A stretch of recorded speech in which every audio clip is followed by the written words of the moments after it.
I have previously talked about this book and this book, this one in terms of his signaling hypothesis, this one in the context of the idea of symbolic capitalists and symbolic capital. And so, to reiterate quickly, in the case against education, Bryan Caplan argues that college signals to employers that you were smart enough to get into college, conventional enough to go, and diligent enough to finish. And then in this book, the idea of symbolic capital, you have three kinds, but I won't get into that. I have a video on that. But the critical thing is that people who have symbolic capital try to make a living as symbolic capitalists. And I mentioned there were some interesting connections because I was reading Adam Smith's Wealth of Nations at the same time, and I wanted to talk about one of those too, and how it connects both to this book and to this book.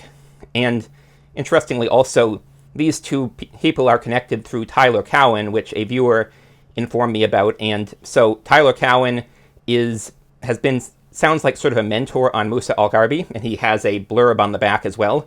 And then Caplan, he's a co-worker of Caplan. So I haven't read him, but I'm going to look into him now because both of these books have been profoundly interesting to me. But I want to talk about Adam Smith because I realized Adam Smith predicted the college debt crisis, the student debt crisis, centuries ago, which, before I get into that, I want to explain. So the signaling hypothesis is not, that's just the first part of this book.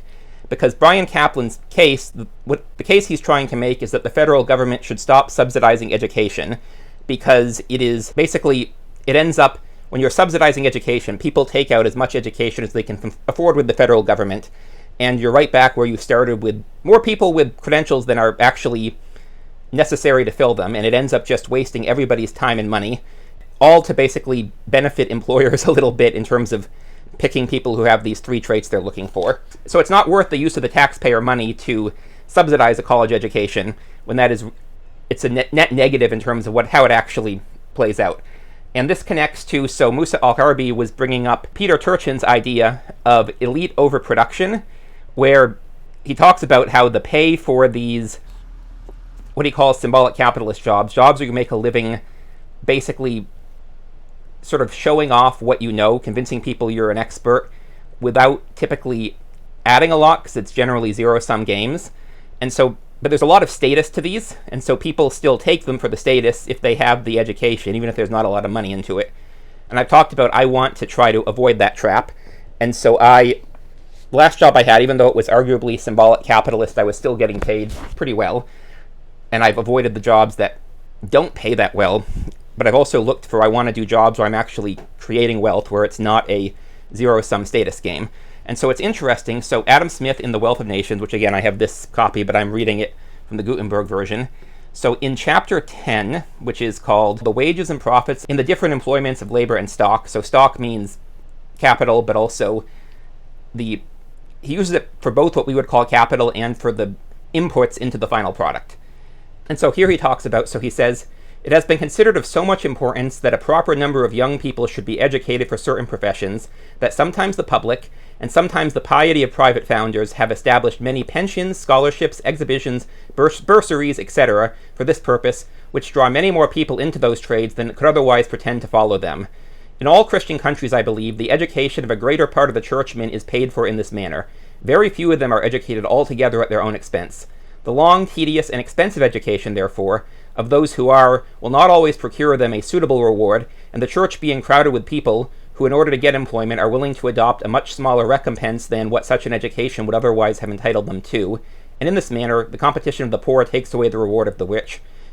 And so then he goes into talking about how the pay for the clergy is very low, which he argues is on account of the subsidies for clerate education.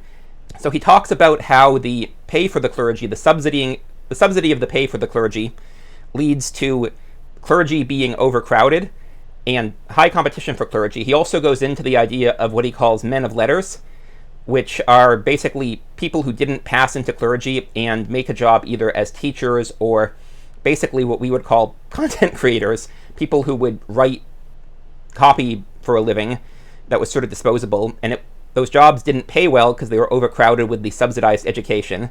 And then he says something really interesting.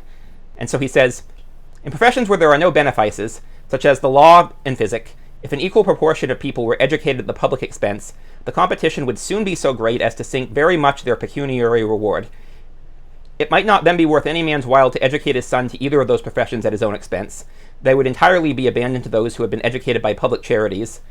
And so anyways, so it's interesting because you see in this prediction, we've had this happen with lawyers where because college didn't differentiate you, people got master's degrees or went to law school. And as I said, master's degrees are now basically the new bachelor's degree and going beyond that pretty quickly. And law degrees were often sort of used in the same way. And so it's interesting because Smith predicted this centuries ago and predicted the case that Caplan would make in the case against education and the phenomenon that al-Gharbi would describe, especially when he talks about this idea of men of letters. So the people who basically make a living, if they're not teachers, then they are basically, again, content creators, which the equivalent of like journalists, influencers, people like that. And so I thought this was interesting, and I wanted to share this quickly. Anyways, thanks for watching. I'm Magpie, this is Leela, and I'll see y'all in the next one.